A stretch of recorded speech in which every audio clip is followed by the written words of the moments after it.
Levítico capítulo 11.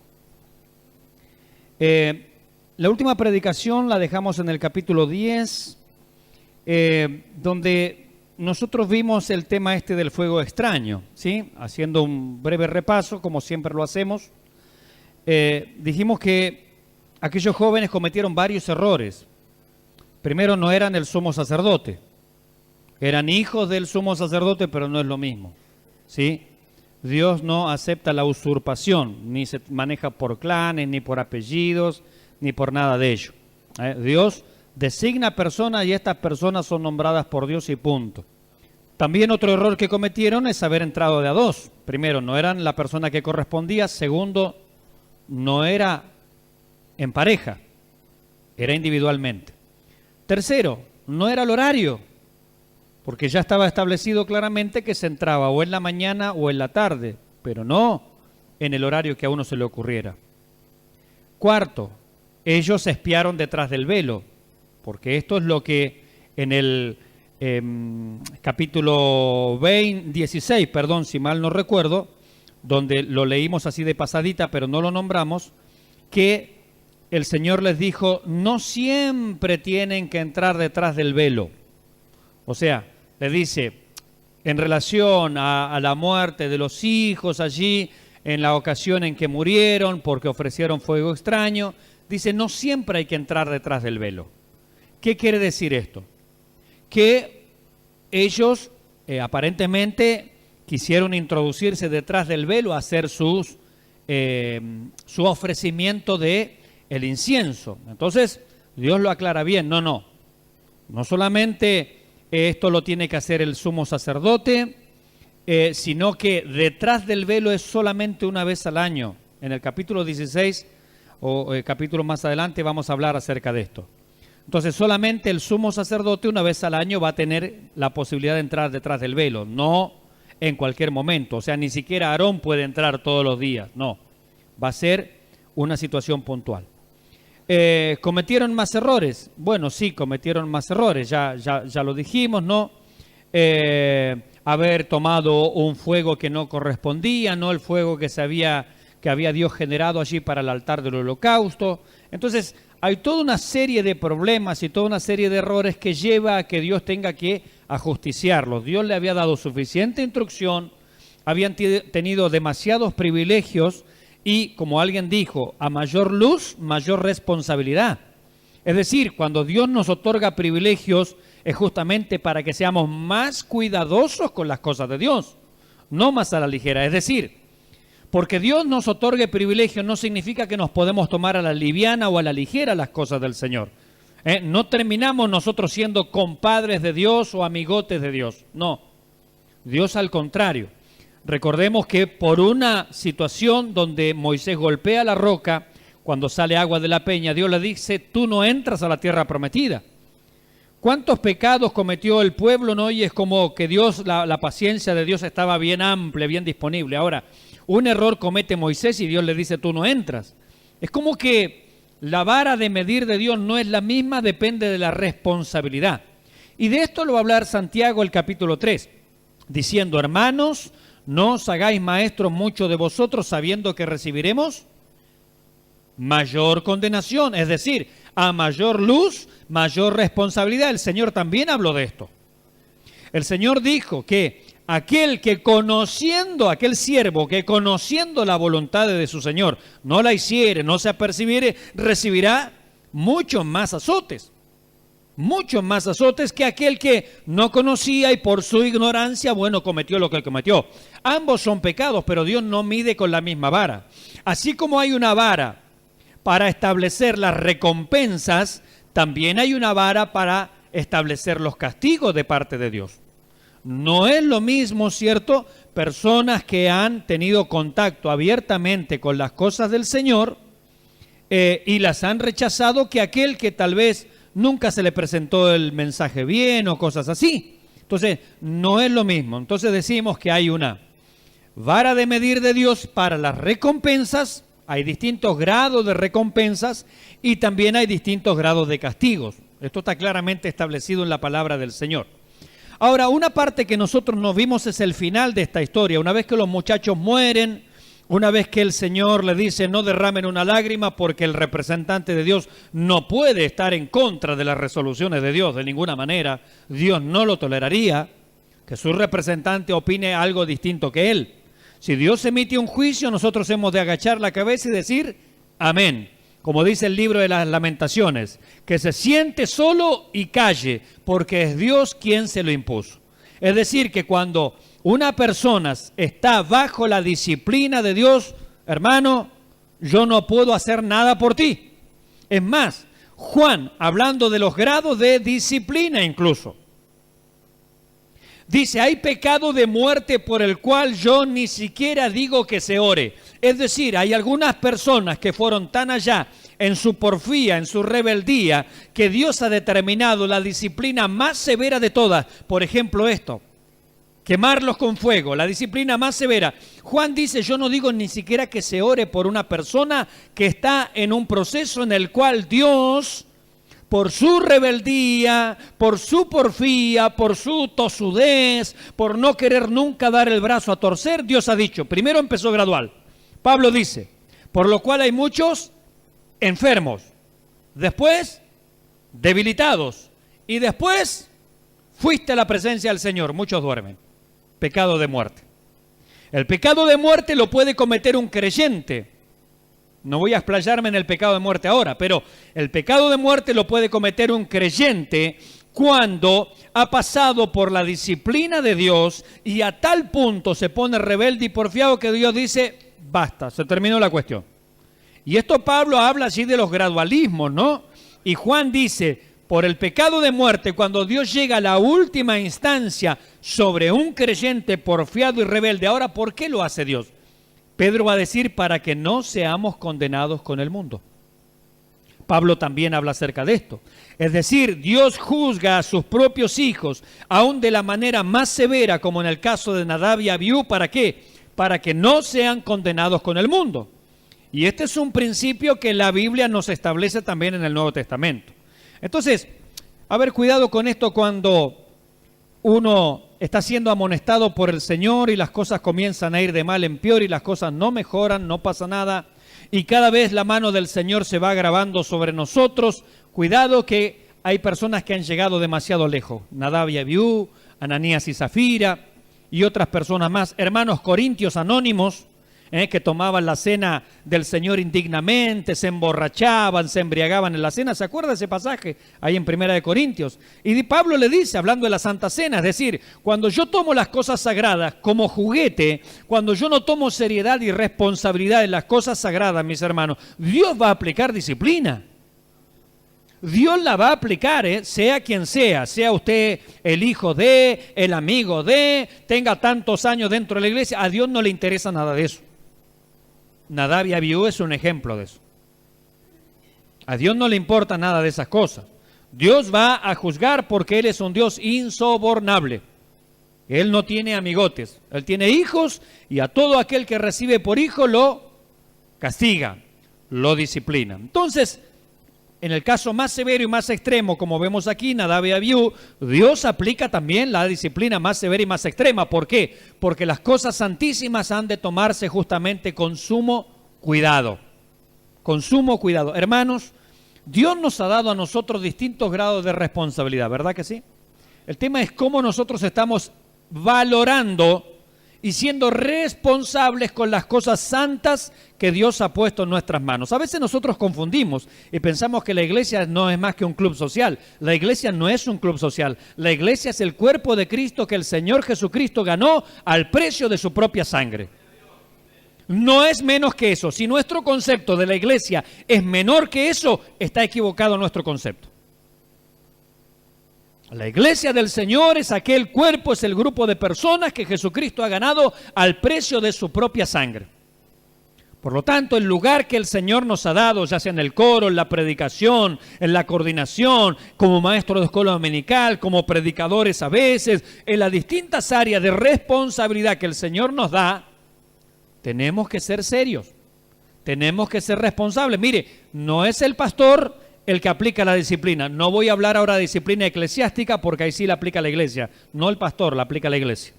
Pero acá estamos hablando de la disciplina divina, cuando Dios directamente interviene y pone las cosas en su lugar. Entonces dijimos allí al final, nos quedamos con que Aarón no podían llorar. A su hijo y a su hermano, en el caso de los dos que quedaron, ¿no? Eleazar y Itamar. Y la parte que no leímos es cuando, bueno, ellos habían hecho un sacrificio, al final del capítulo 10, y ese sacrificio lo tenían que comer y no lo comieron. Entonces Moisés les reclama, ¿por qué no comieron la ofrenda que era cosa sagrada, cosa santísima? ¿Por qué no la comieron? Y aquí hay una gran lección que nosotros no vimos al final del capítulo 10, en donde Aarón básicamente le da esta respuesta. ¿Por qué no comieron? Dice Aarón, mira, este día me han pasado cosas gravísimas, como la pérdida de mis 2 primeros hijos. Dice, y haber comido estas cosas con una mala actitud, con tristeza, o con angustia, o con dolor, o con llanto, de la manera que no corresponde, dice, hubiera sido otro pecado más. Básicamente, estoy parafraseando el argumento de Aarón. Y dice allí, al final, y respondió Aarón a Moisés, versículo 19, he aquí, hoy han ofrecido su expiación y su holocausto delante del Señor, pero me han acontecido estas cosas, pues si comiera yo hoy de la expiación, hubiera sido acepto al Señor, versículo 20, y ahí termina. Y cuando Moisés oyó esto, se dio por satisfecho. Es decir, Moisés entendió, tienes razón. Y aquí hay una gran lección también, que no la hemos tocado, no es agradable delante del Señor hacer las cosas técnicamente cuando nuestro corazón no está puesto en lo que estamos haciendo. Porque esta es la respuesta de Aarón. Aarón le está diciendo, yo puedo haber comido, yo puedo haber hecho el ritual, pero no lo iba a hacer de la manera que corresponde delante del Señor, y eso también hubiera sido pecado. Moisés escucha esta explicación y es como que le dice, tienes razón. Es decir, bien hiciste. Y este es un concepto que a los fariseos le hubiera venido bien. Técnicamente cumplimos la ley. Pablo, él dice, yo cumplí la ley, yo fui circuncidado al 8º día, linaje, bla, bla, bla, bla, todo esto.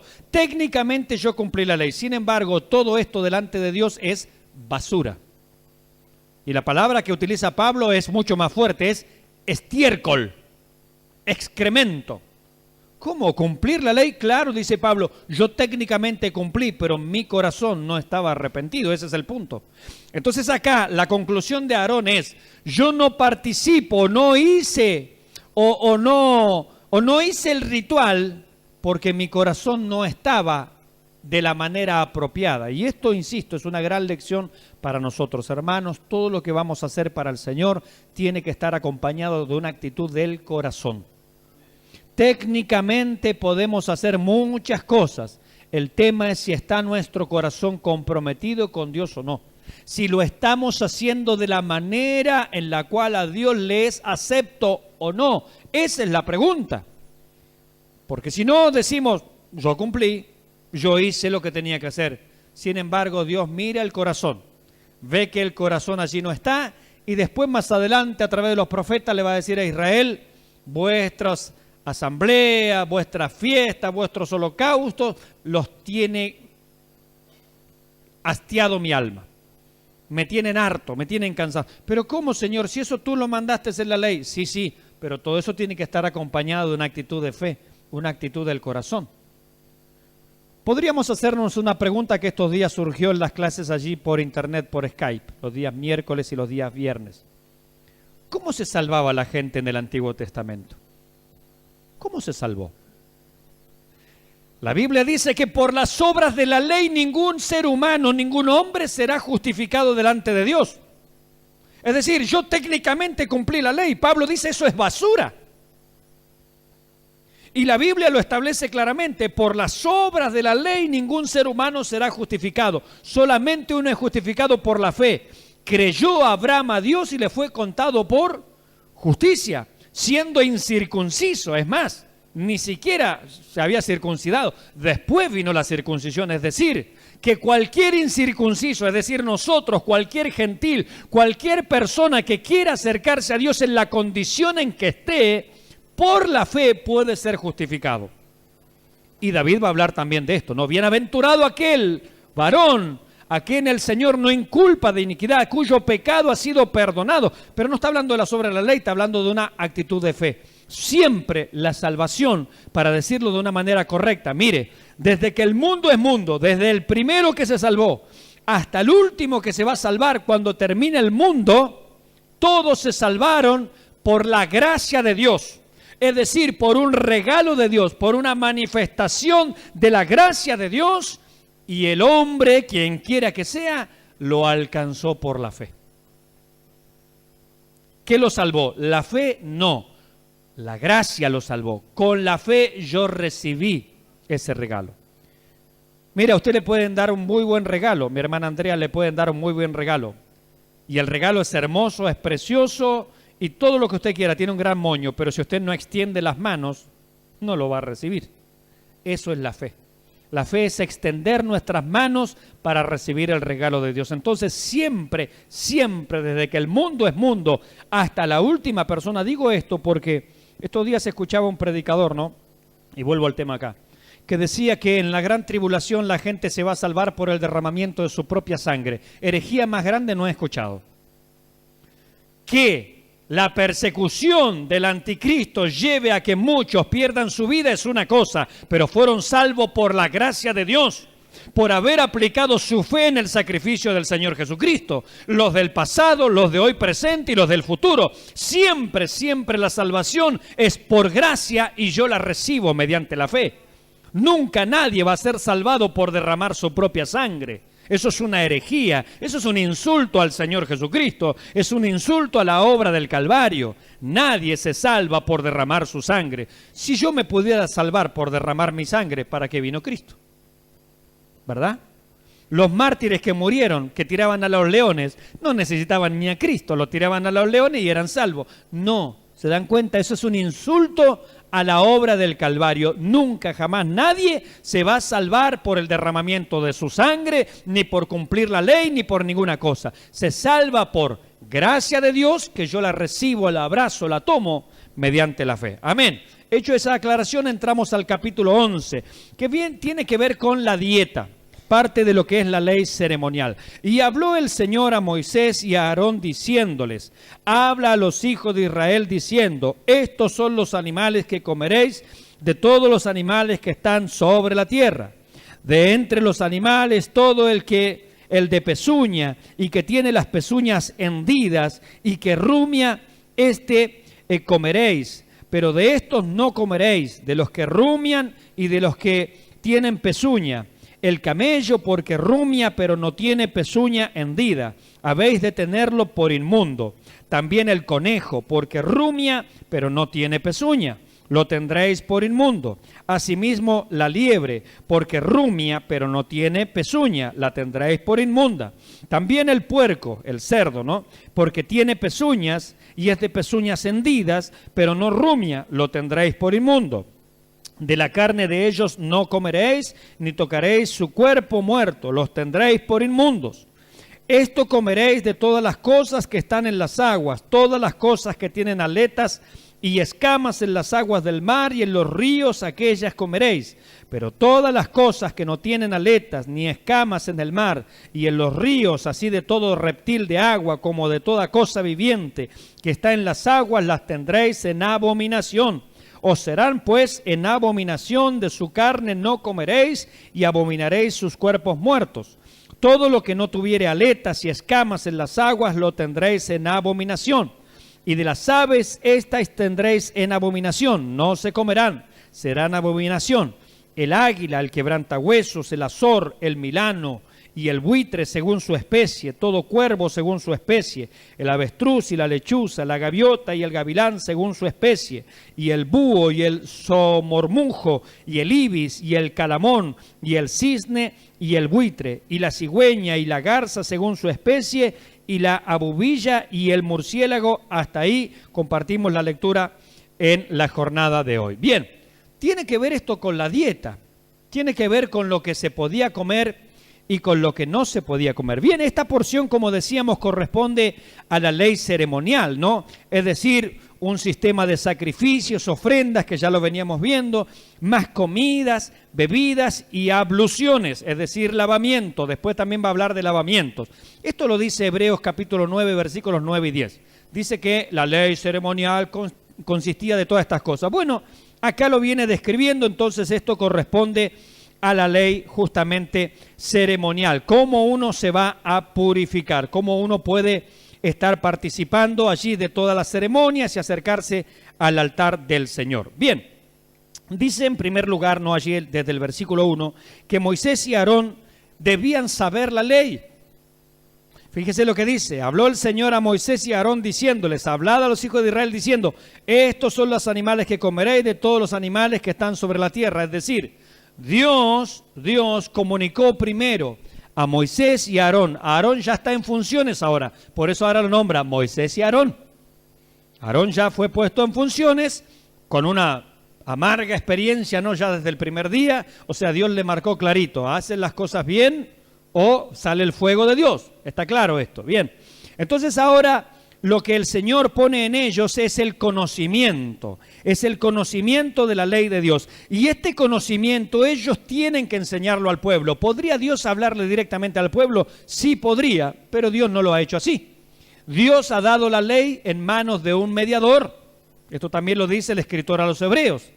Y hoy en día Dios ha hablado particularmente a través del Hijo de Dios, Jesucristo. Es decir, fuera de Jesucristo, más allá de Jesucristo, Dios no tiene nada que comunicar. Todo lo ha comunicado. ¿Y cómo lo sabemos nosotros? Lo que Dios le comunicó al Hijo, porque aquí está escrito en su palabra. Es decir, fuera de la Biblia no hay más nada que Dios quiera comunicarnos, nada más que Dios quiera decirnos. Ahora, es deber del sacerdote, en este caso Aarón, y aquí este Moisés, ¿no?, que sería una especie de juez, saber la ley. Y esto es muy importante. ¿Cómo Aarón va a instruir al pueblo si él no sabe la ley? ¿Cómo? ¿Cómo él le va a enseñar al pueblo lo que el pueblo tiene que hacer si él no sabe la ley? Entonces, primer tema para Aarón. Aarón, tienes que conocer la ley. Hermanos, nosotros somos un reino de sacerdotes, ¿sí o no? ¿Dice esto la Escritura? Israel fue llamado un reino de sacerdotes, la iglesia también ha sido llamada un reino de sacerdotes. ¿Sabe qué? Los sacerdotes tienen que conocer la ley. La pregunta es, ¿conoce usted la ley? ¿Ha leído usted la ley? Y cuando hablamos de ley, acá vamos a hacer un concepto amplio. Lo digo de otra manera, ¿conoce usted la Escritura? ¿Ha leído usted la Escritura? ¿Puede orientar a otros acerca de la Escritura? Porque usted es sacerdote de su hogar. Porque usted es sacerdote para este mundo. Bueno, la Biblia va a decir que de los labios del sacerdote el pueblo buscará. ¿Qué buscará? Los dientes postizos, las caries, el mal aliento. ¿Qué buscará de los labios del sacerdote? ¿Qué dice la Biblia IEPI de Bahía Blanca acerca de los labios del sacerdote el pueblo buscará? La ley. Yo sé que usted lo sabía, ¿verdad? Amén. Pero es muy tímido. Son tímidos acá en Bahía Blanca. Amén. De los labios del sacerdote el pueblo, ¿qué buscará? No, pero con fuerza, hermano, yo ya se lo dije. De los labios del sacerdote el pueblo buscará. Amén. Es decir, ¿qué es lo que tiene que haber en mi boca como hombre o como mujer de Dios? ¿Qué tiene que haber? La ley. Y Pablo, tomando tal vez esas mismas palabras, va a decir que en nuestra boca more abundantemente ¿la qué? La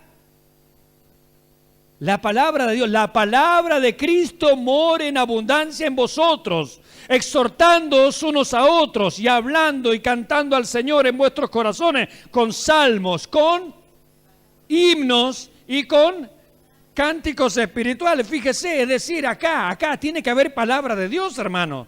No hay palabra de Dios. Entonces, ¿qué consejo le damos a las personas? ¿Qué consejo? No conozco la Biblia. ¿Qué consejo? Viene alguien me da un consejo, vecino, usted que va a la iglesia. ¿Qué consejo le doy? No tengo ni idea. Vayan del pastor acá, Beruti, acá a la vuelta. No. Acá la creyente, la Biblia dice que tiene que estar la palabra de Dios en nosotros, en nuestra boca. Tiene que haber conocimiento de Dios, hermano, en nosotros. No podemos no tener argumento bíblico. Es más, para la defensa del Evangelio tenemos que tener argumento bíblico. ¿Por qué algunos para contradecir tienen tanto argumento y para hablar de la Biblia no tienen ni uno? Ahora, para dar sus opiniones, cátedra, maestro, teacher of the teacher, the master of the universe en argumentos carnales, pero bíblicos, escasos, ¿no?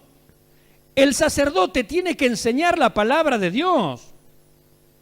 Y sacerdote no es el pastor, sacerdotes son cada uno de los creyentes, porque somos llamados un reino de sacerdotes. Estos días alguien nos manda un mensaje para que oremos por alguien y nos dice, ustedes que están más cerca de Dios, ¿por qué? ¿Cómo yo más cerca de Dios? ¿Y usted qué es? Un inmundo pecador perdido, arrepiéntase y va a estar tan cerca como estoy yo, sentado en los lugares celestiales con Cristo Jesús.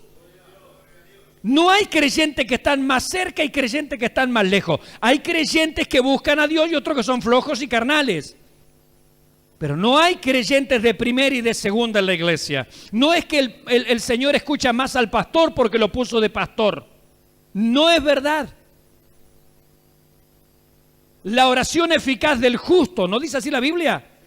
O inventamos un nuevo texto. La oración eficaz del pastor puede mucho. ¿Así dice la Biblia? No, la oración eficaz del justo puede mucho. ¿Usted fue justificado por la fe, sí o no? Bueno, la oración suya entonces puede mucho. Porque el justo es el que ha sido justificado, mis hermanos.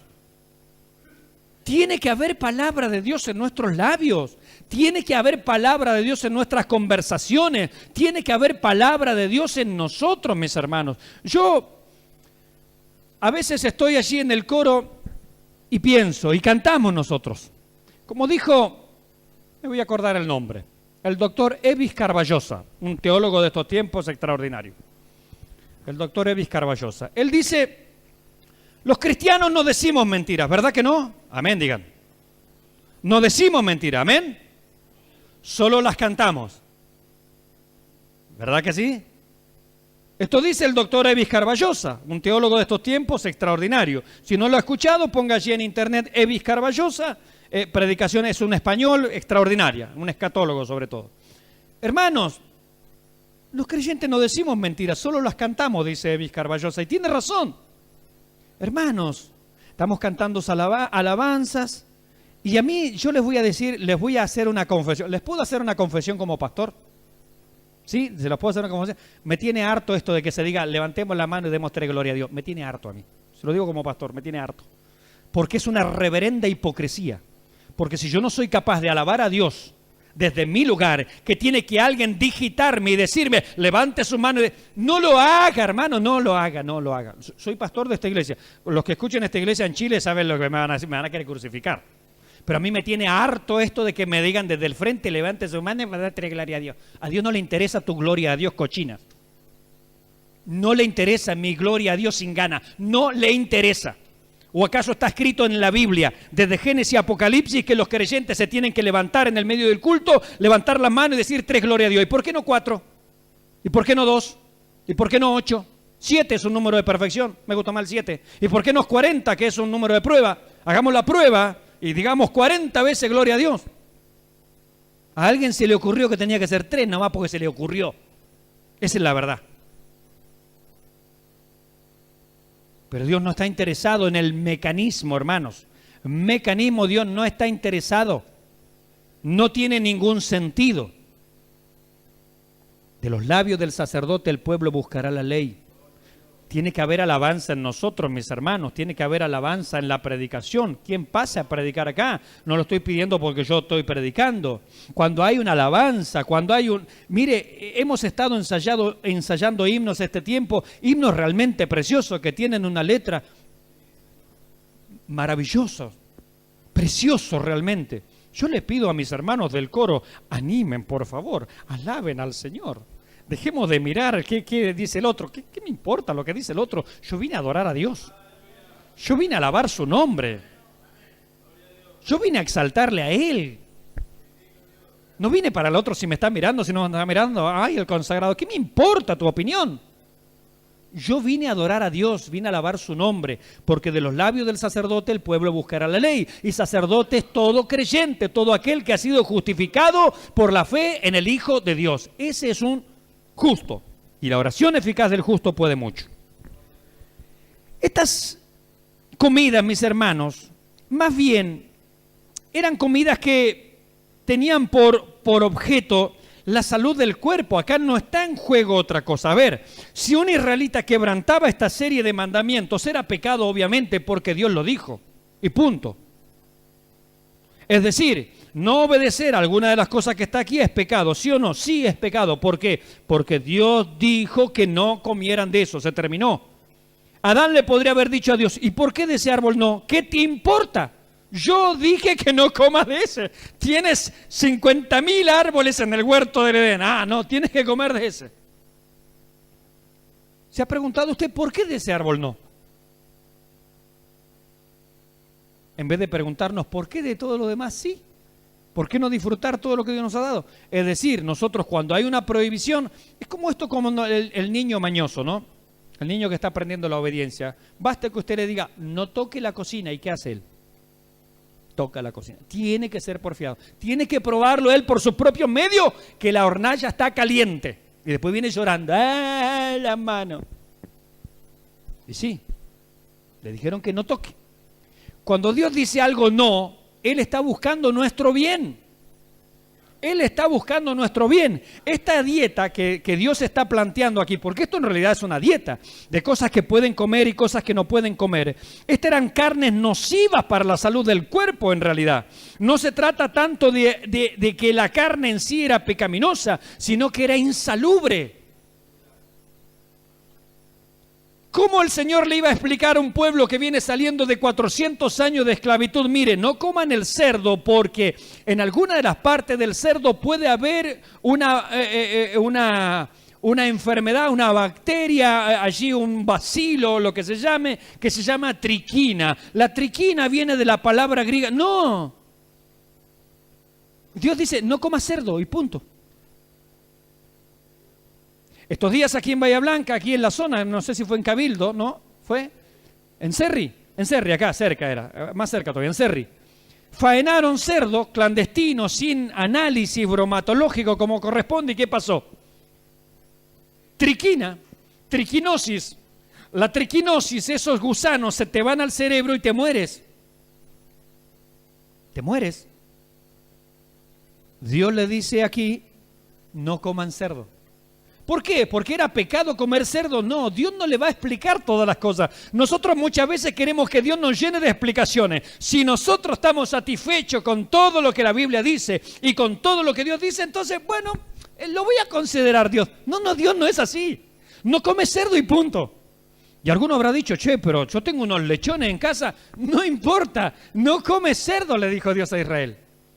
Entonces, estas cuestiones tienen que ver más que nada, no tanto por algo pecaminoso, no es que los cerdos estaban endemoniados como lo del Gadareno, no tiene nada que ver con eso. Era una cuestión de salud pública. Si una persona se infecta, si una persona se enferma por esto, faena un cerdo y lo comparte con otras personas, ¿cuántos en el pueblo hubieran terminado enfermos? ¿Cuántos?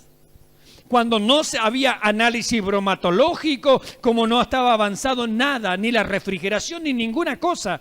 Entonces Dios, en su sabiduría, le dice al pueblo, esto no lo comas. Y no le da más explicación, le dice simplemente, esto es sucio y esto es inmundo. No le preguntó el Señor a Israel qué opinaba él de lo que él había prohibido. No lo comes y punto. Pero nosotros hoy, gracias al Señor, podemos entender porque ha habido un avance científico y porque la sociedad ha avanzado en el tema del conocimiento y sabemos que hay ciertas comidas que al cuerpo le hacen mal. Si usted come pura grasa, ¿qué le va a pasar a sus arterias pobres? Se tapan. Ahora es rico un bifecito con grasita ahí al costado, me gusta. Pero si comes mucha grasitud, ¿qué pasa? Entonces, acá Dios le está hablando de un tema que tiene que ver con la salud del cuerpo. Hermanos, así como Dios le habló en aquel tiempo de animales prohibidos, no porque el animal tuviera un problema espiritual, sino porque Dios quería preservar la salud de su pueblo, así también hay un principio para nosotros que tenemos que cuidar nuestro cuerpo. En el Nuevo Testamento, ¿podemos comer todo, sí o no? ¿Sí o no?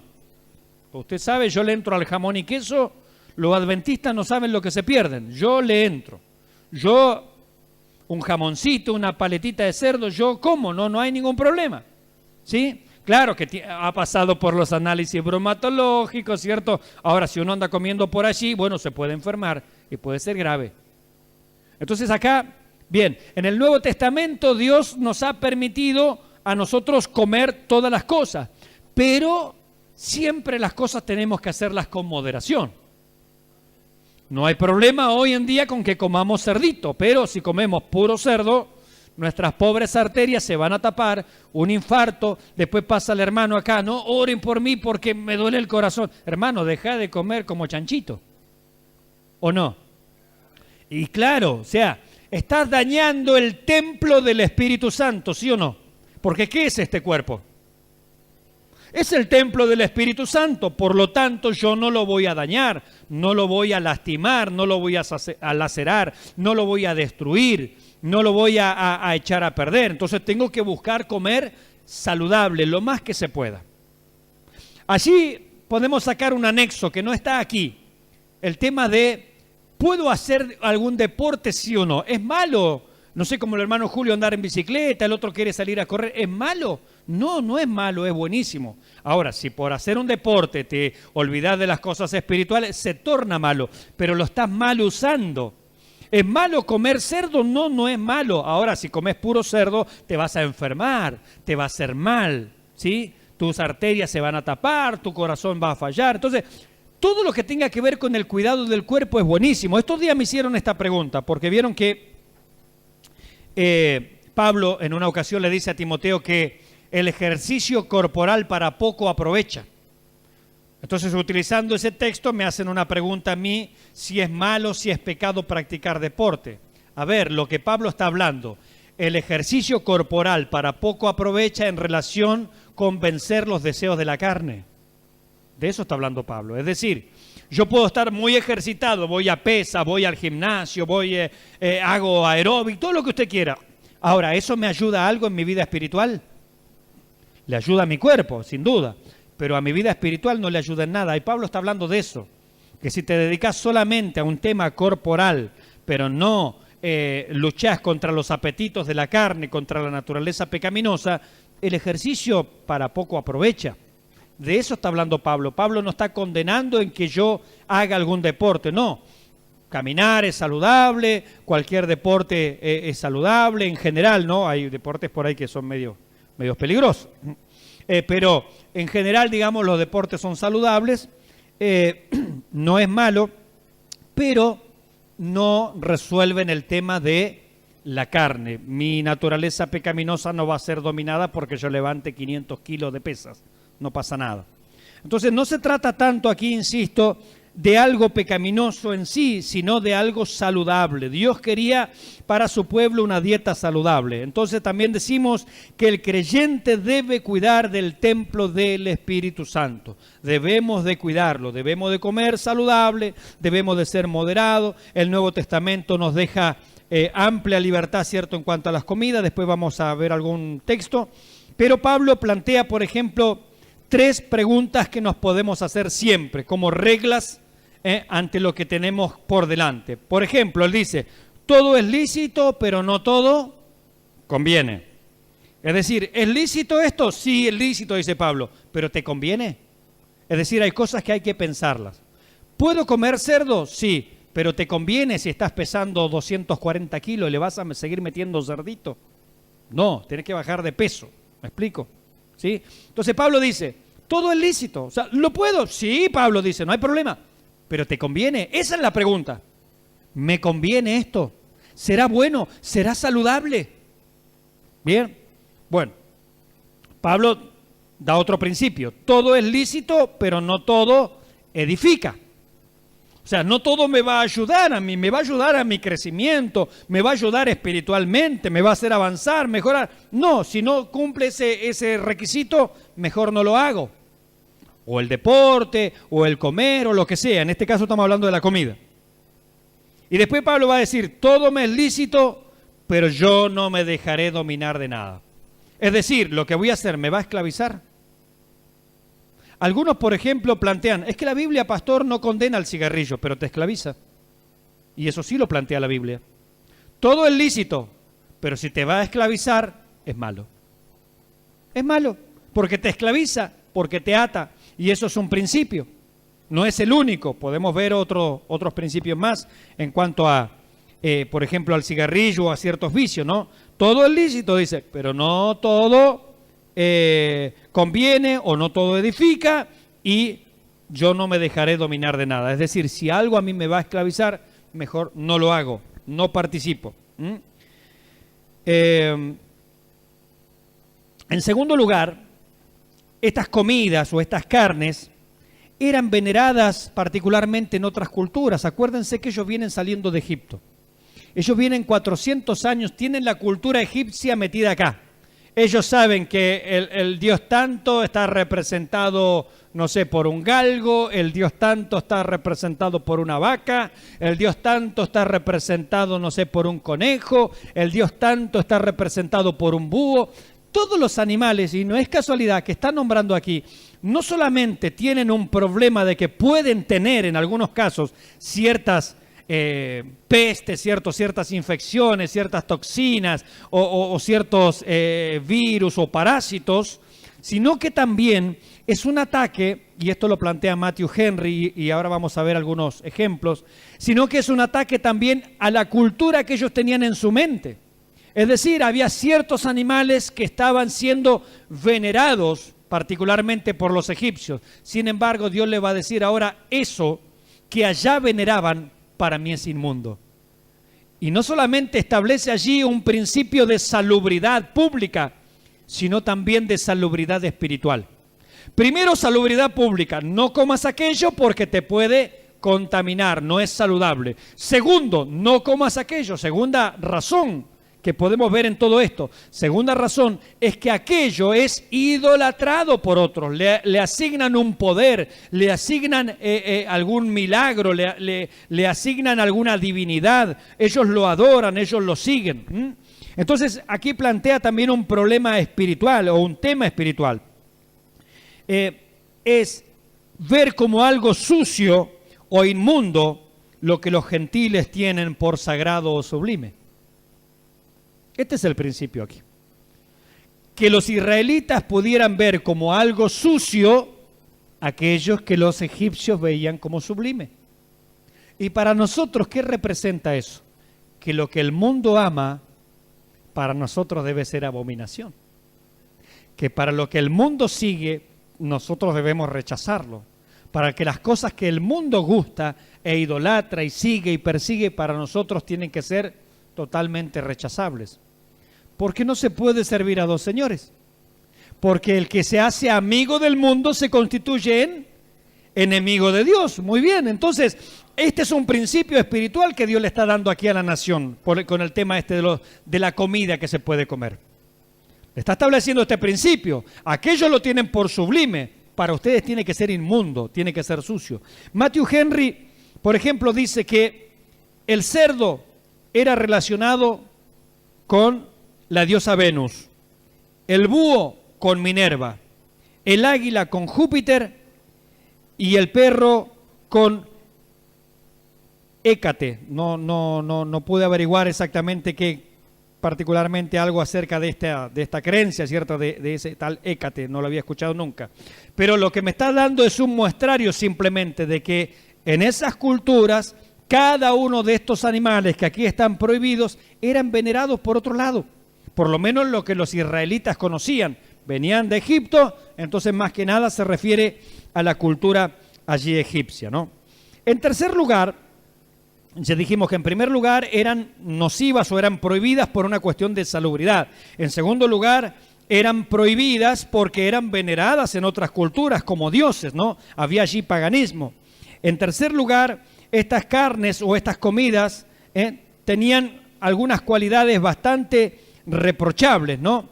Y hace un autor justamente esta referencia. Dice, nosotros somos lo que comemos. En parte, no somos lo que comemos. Bien, entonces dice él, hay un principio espiritual también aquí en que Dios no quería que su pueblo se aprenda ciertas prácticas de estos animales que nombra. Por ejemplo, bueno, el cerdo. Sabemos que es absolutamente sucio y cochino.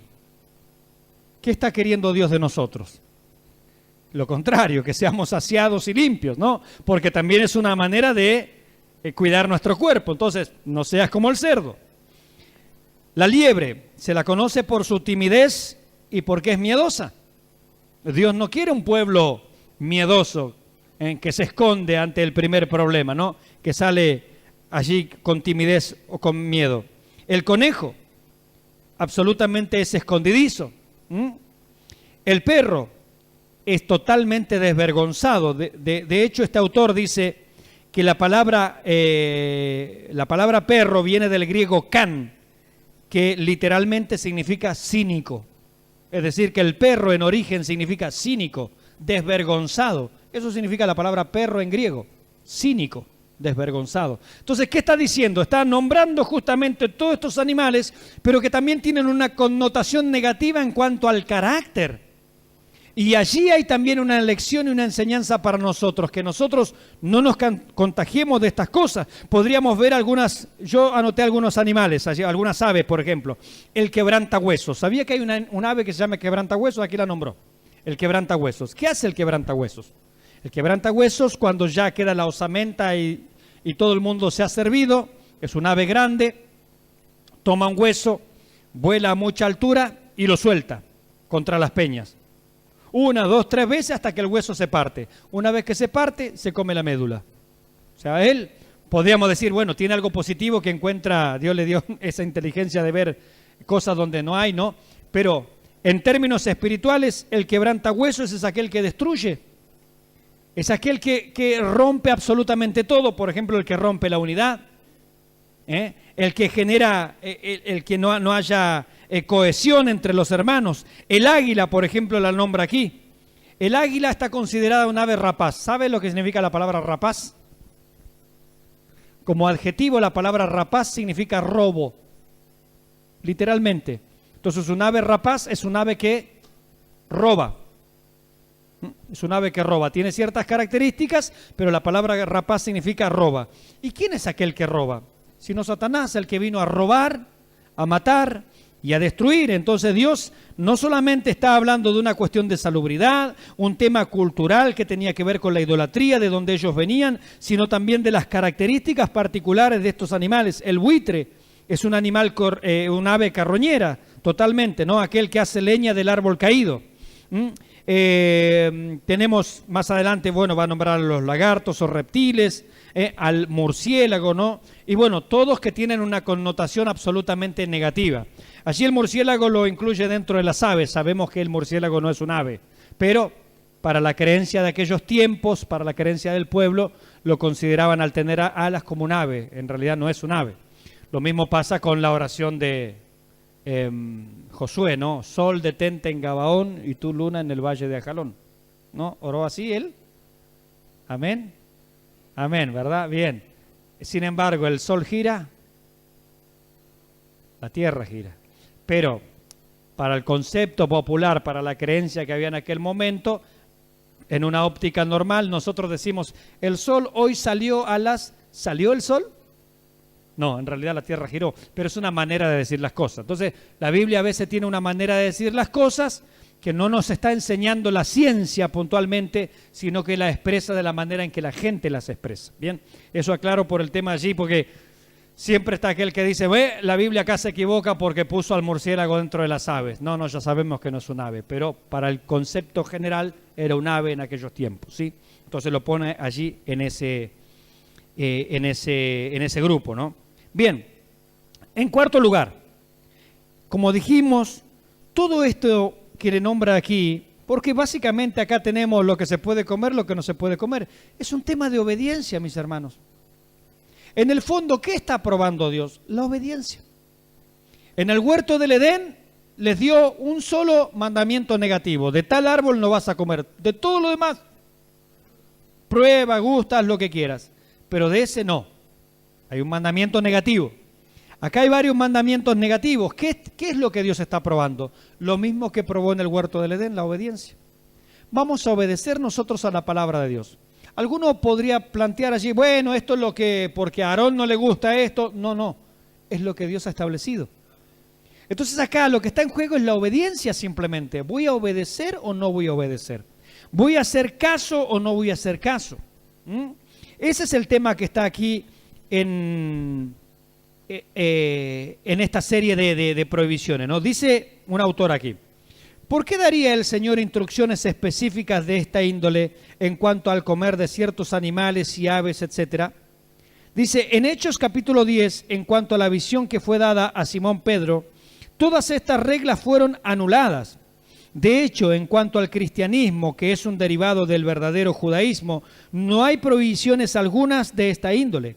La razón de estas leyes particulares y la comprensión de ello, tal conocimiento no fue totalmente necesario, sino más bien obediencia, porque Israel era un pueblo apartado, en realidad, levantado por el mismo propósito de traer a Cristo el Redentor al mundo. Como ellos habían de ser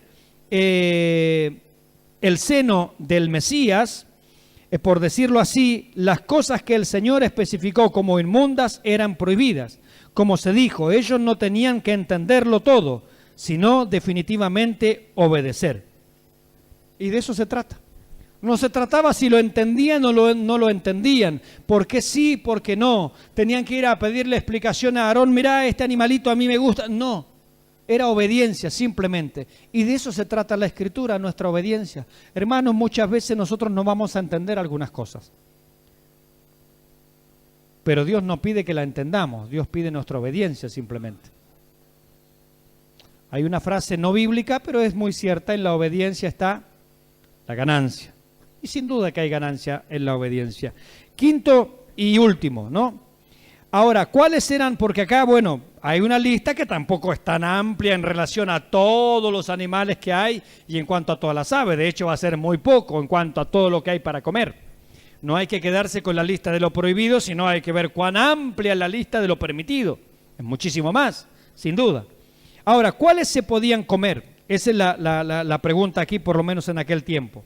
Dice en los primeros versículos, versículo 3, de entre los animales todo el de pezuña hendida, es decir, que tiene la pezuña totalmente cortada, eso significa hendida, y que rumia comeréis.